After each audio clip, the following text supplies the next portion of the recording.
We moved to Riverside in 1944 out of Great Falls, Montana because of my father's health. I graduated from Riverside Polytechnic High School in June of 1953, and incredibly enough, UCR, of course I knew this about a year in advance, UCR opened up in February of 1954, and in the first class, UCR, the charter students, there were 125 of us, and I think there's about 20,000 there now. So the campus has changed considerably since 1954. I majored in biology. I was going to be a doctor, going to go to Berkeley and go to medical school. I had reserve time that I had to serve on active duty, so I was going to do that immediately after graduating from college from UCR. Learned with my degree that if I went to OCS, Officer Candidate School in Newport, Rhode Island, I could get a commission, and adding one more year to my active duty time, I'd serve my duty for 3 years as an officer. So I said, hey, that sounds like a pretty good idea. So I did that, and never once thinking that I was going to change my career pattern. I was still going to get out of school, go to medical school, get out of the Navy and go to medical school. But once I was in the Navy and went aboard a heavy cruiser initially, I enjoyed sea duty immensely, navigation, all of the, every day was totally different, constant stress, but yet thoroughly enjoyable. So I changed my career pattern and decided to make the Navy my career. 6 different ships, several commands, and of course command of this squadron of river gunboats. We were, the river gunboats in Vietnam were known as the Brown Water Navy because of the turbulence of the Mekong River that flows down from the Himalaya Mountains, boiling water, constantly bringing up mud, brown water, all the time brown.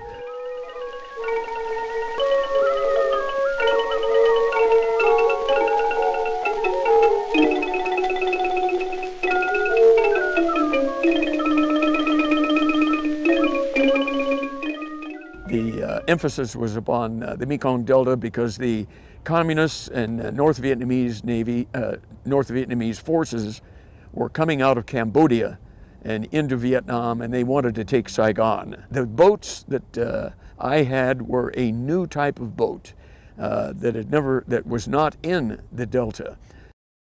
They were known as strike assault boats, and they were first of all, they had high speed. We could go from dead in the water to 40 knots in about 10 seconds, 10 to 15 seconds. Incredible. If the crew weren't holding on, they'd be thrown out of the boat. They were very low silhouette. They're only about 3.5 feet about 4 feet of the boat was above water, and there was no canopy whatsoever on the boat.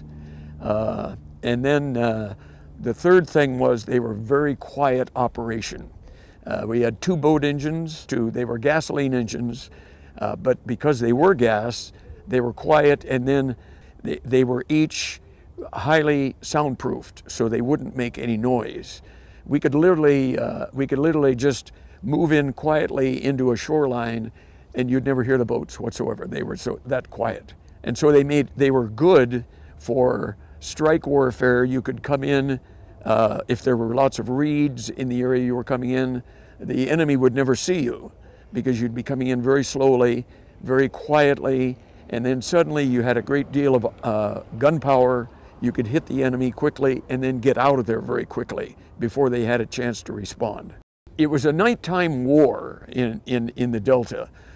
They had a lot of daytime battles, I know, up further north, up in the I Corps, but down in the 4 Corps, it was a nighttime battle, and the reason for that was that the NVA, North Vietnamese Army, and the Viet Cong forces, the indigenous communists, would come out of their sanctuaries in Cambodia, and they would come south, and they would attempt to cross these rivers and canals that interlace the Delta and get to Saigon. That was their whole attempt. The emphasis was upon stopping them from getting down there. We had a string of canals that crossed the complete delta from the Gulf of Thailand all the way to Saigon. Down to the Grand Canal, this was known as Operation Barrier Reef. This was my operation where we had the 40-mile long canal, Operation Barrier Reef, to the Vam Cote, down here and up the other arm here. Along this entire lane, there was a boat every kilometer, every night, for about 5 years. Very few people really know that that was that we had that. That was to stop the enemy forces from getting to Saigon, and it worked. It actually stopped them. From 73 to 75, there was practically no attempted crossings. And what ultimately happened was we had ambushes set up every kilometer along that canal, along these canals and the rivers, about 400 boats a night. Every night there would be boats along these canals and waterways to stop the enemy from moving south. And so our war was at night. NASA and all of the great things that they did had developed what became the night vision devices that the police and fire people nowadays use. It was initially built and utilized we used it, and we were some of the first people to ever utilize it, as what we called a starlight scope. And it looked like a telescope. You held it up your eye and you looked through it and you were able to see out across wherever you were looking. And the night division device is actually based upon gathering the starlight that comes down from the heavens, and it utilizes that light to give us your images. What we were looking for, anything on the horizon, anything that had 2 legs rather than 4 legs. Now, there were water buffalo out there that were in some of the rice paddies and fields, and of course we never fired at them. But any creatures that had 2 legs and were moving, we fired at. And it was the Viet Cong or the NVA that were moving south.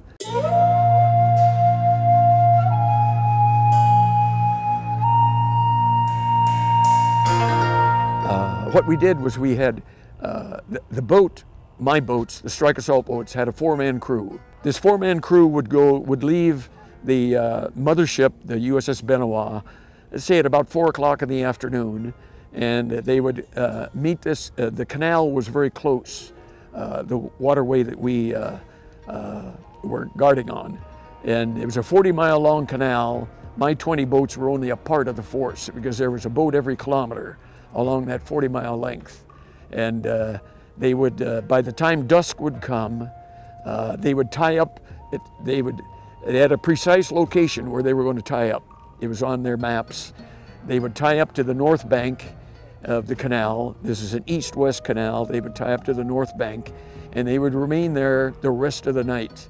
And they would either be in the boat if the water level of the canal was up level almost with the ground level, or as the level of the water shrank as a result of lesser water, they would climb up and on top of the canal, set up gun mounts up on top of the canal using their starlight scope from that point.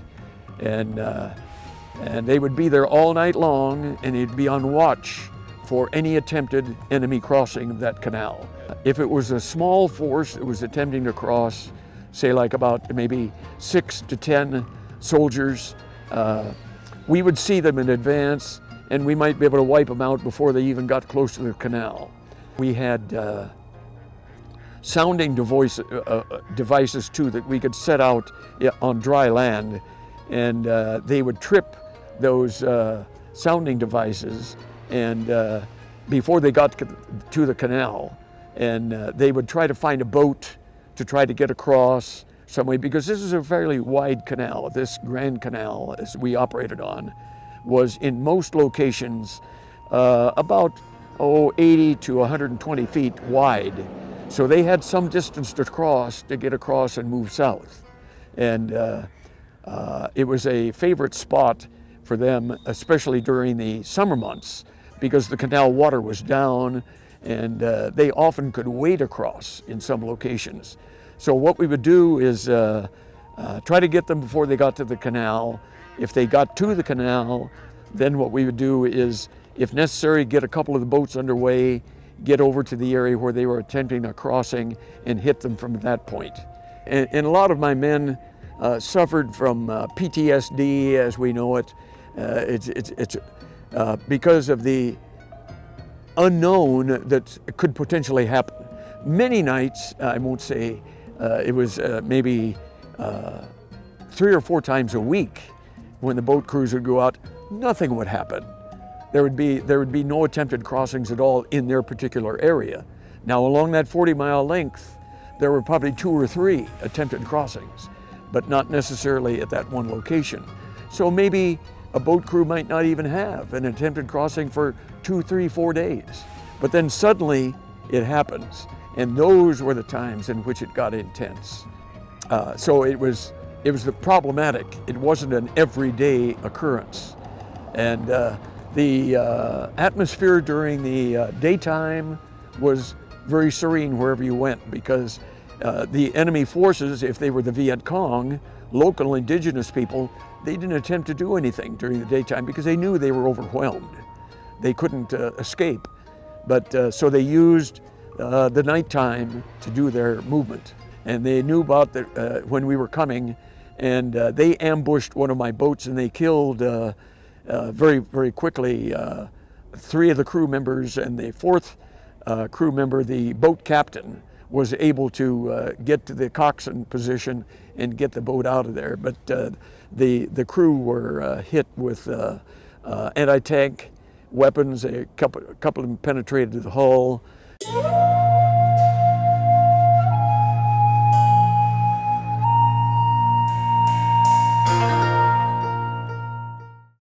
These boats would only be in country 1 year.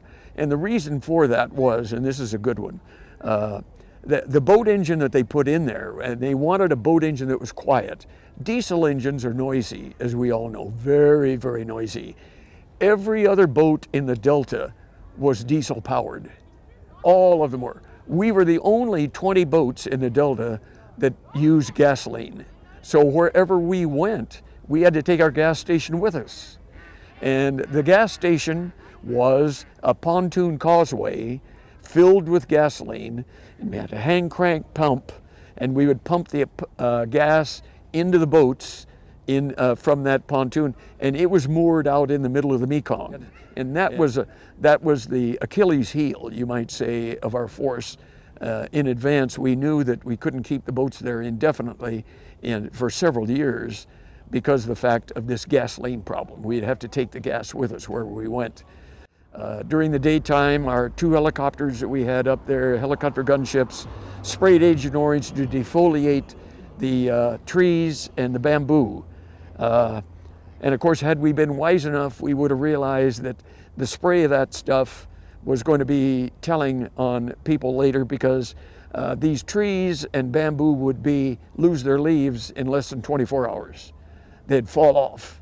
And of course, the spray getting on our people caused all kinds of really insidious diseases. At least 15 of my men that I knew were dead with cancer, various forms of cancer. Mine turned out to be this neuropathy. And what it is the nerves in my fingers are gone. I don't have any feeling in my fingers anymore. And my toes and the soles of your feet. And of course, eventually it starts kind of creeping up, and it takes over your stability, and you have to start using a cane to keep yourself stable, and probably will ultimately do me in, but we're just continuing on as long as we can anyway. I'm 78 years old, but still cooking along. It's something I don't really often think about or talk about, but certainly I'm proud of every day that I had in the Navy. And besides that, I enjoyed almost every minute that I was in the Navy. A great experience knowing so many people that were willing to do and to give away a lot of their free time simply for the service and doing good things for the country.